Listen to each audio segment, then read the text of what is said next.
What are the worst mistakes that you can make in a salary negotiation? The first one, and the biggest one that people have to stop doing to themselves, is feeling pressure to accept the offer when they call over the phone right away. So when you've been through your interviews and then they call and they're like, hey, we'd like to offer you this position at this company at this salary, what most people do is they're like, oh, that's great. And then they get nervous and they're like, oh, I wonder if I can negotiate the money. What do I do?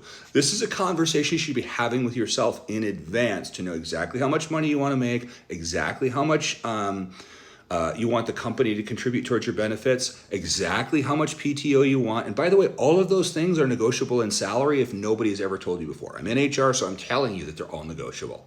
So there's other things negotiable too, car allowance, phone allowance, all this type of stuff, depending on what the job is. Okay, so if you are getting the call and they're like, hey, we'd like to offer you this job at this salary, here's what you do. First thing is you go, thank you so much for the offer. So acknowledge the offer, thank them for it. I'm really looking forward to joining the team. So you're showing positive intent to move forward. I'm looking forward to joining the team.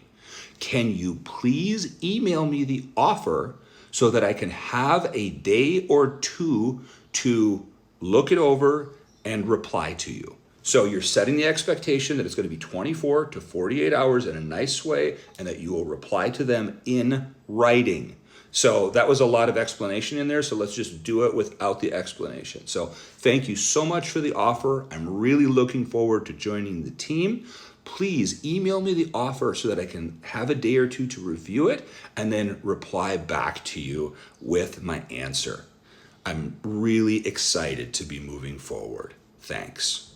Now, that's all positive intent, all forward intent. Email it to me. So when they email it to you, this is the time that you can have some peace and have a moment. And if a company won't give you a day to decide if you're going to take a job or not, it's not somewhere you want to work. If they're like that desperate or it's like that problematic or they're that frantic, then they're not that serious. And they're not serious about you. It's a sign. So when you get the offer in your email, sit down with it. First of all, is the comp what you want it to be? Is the benefit contribution that the company is going to be paying towards your benefits what you want it to be? Is the PTO enough? Do you need a car or a cell phone or an internet allowance? Any of that stuff. All of that stuff is negotiable in this process. So then in writing, not over the phone, you're going to reply. And it's going to be something like, hey, thank you so much, Sally, for the offer of $85,000 for this role. My market analysis, so you have to show that you have some authority here, that you've done some research. My market analysis for this role places the comp structure between $95,000 and $105,000 for those with similar skills in the role. I believe I'm an excellent fit to move forward with this if we can align on the compensation.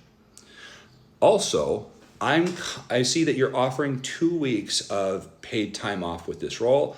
Due to my tenure at my current role, I am at 4 weeks of paid time off, and I'm willing to compromise and take 3 weeks starting with you, escalating to 4 after 5 years. Something like that. So you're setting that I'm not being unreasonable and demanding where I'm at because I have 5 or 10 years of tenure at my place, but I have 4 weeks of vacation built up and you want me to go down to 2, that's a huge drop, and you might never get back up to 4. It might take 10 or 20 years. So your time off is negotiable in that too. So set that stuff in your salary negotiation right in there.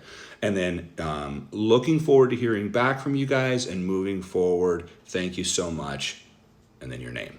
Then send that back and then be quiet. Do not, this is sale. This is like a negotiation, right? With anything else, with sales, with any other type of negotiation, you don't go back and forth and keep, you make yourself weak by, interrupting the whole process. So send that back and then just stop, wait. Now, that's what you do if this is a phone call. If there is a situation where it is in person, like you come back in and they slide an offer letter to you across the desk, which I've had happen to me too, which is a more awkward situation to deal with in person. Again, you have to have this conversation with yourself in advance. And you're going to do the same thing. You're going to be strong about it, but you're going to be reasonable. You're going to say, great, here's the comp. All right, and you're just going to make a note right there on the paper, or you're going to look at it right there, and you're going to be like, okay, so here's comp, here's benefits, here's paid time off, here's any allowances that you're looking for, or if you need to negotiate maybe like 3 days in the office and 2 days at home, if it's going to be hybrid, something like that, if you're going to suggest that.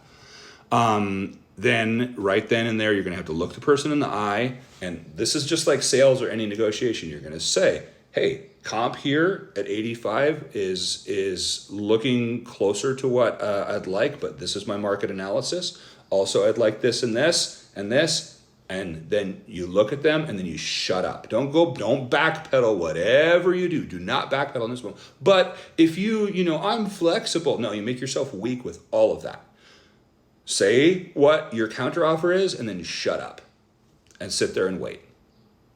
Now it's back on their responsibility for them to feel awkward, for them to come back and negotiate it in person and say what they're willing to do. Usually they'll say, let me check this with HR, or I think we can do this, or if we meet this place in the middle, and then you have to make your decision then and there. But that's the best way to negotiate your salary, is have lined out the fact that you know that comp, benefits contribution, paid time off, allowances, and days from home are all things that can be negotiated in a job offer.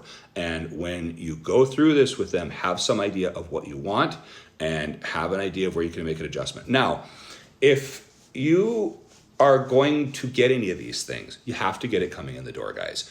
Once you're in there and working there, they'll give you their little 2-3% raise a year, and they'll be like, that's all that's budgeted, we can't do anymore.